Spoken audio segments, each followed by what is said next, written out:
क्या आप जानते हैं कि एटॉमिक थ्योरी सिर्फ आधुनिक विज्ञान की खोज नहीं, बल्कि हमारे प्राचीन भारतीय ग्रंथों में भी हजारों साल पहले इसका उल्लेख मिलता है? हाँ, जो कंसेप्ट्स हम आज केमिस्ट्री में पढ़ते हैं, उन्हें भारतीय महर्षि कणाद ने वैशेषिका सूत्रा में बहुत पहले ही बताया था। कहानी कुछ ऐसी है कि महर्षि कणाद भोजन कर रहे थे। उन्होंने उसे बार बार छोटे छोटे टुकड़ों में तोड़ा और सोचा, अगर मैं इसे लगातार तोड़ता रहूं तो क्या कोई ऐसा हिस्सा होगा जिसे और नहीं तोड़ा जा सकता। उन्होंने इसे नाम दिया पारमाणु, यानी मैटर का सबसे छोटा इंडिविजिबल यूनिट। महर्षि कणाद ने यह भी बताया कि ये एटम्स आपस में मिलकर द्वियाणु का डायटोमिक मॉलिक्यूल और ट्रायणु का ट्राइटोमिक मॉलिक्यूल बनाते हैं, बिल्कुल वैसे ही जैसे आज हम मॉलिक्यूल्स के बारे में पढ़ते हैं।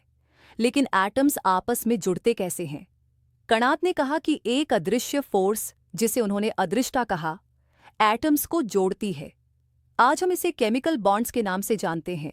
सिर्फ कणाद ही नहीं, अन्य ग्रंथों में भी एटॉमिक थ्योरी का वर्णन मिलता है। न्याय सूत्रा कहा कि एटम्स ही हर चीज के बिल्डिंग ब्लॉक्स हैं। भगवद गीता चैप्टर 2 वर्स 17, जिसमें कहा गया कि जो सब जगह व्याप्त है वह इंडिस्ट्रक्टिबल है, बिल्कुल एटम्स की तरह।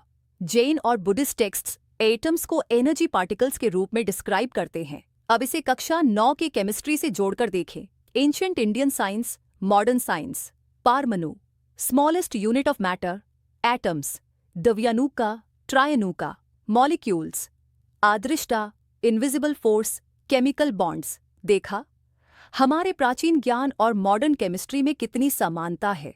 और अब एक मजेदार तथ्य, एटम शब्द ग्रीक भाषा के एटोमोस से आया है, जिसका अर्थ होता है जिसे तोड़ा न जा सके, बिल्कुल हमारे संस्कृत शब्द परमाणु की तरह।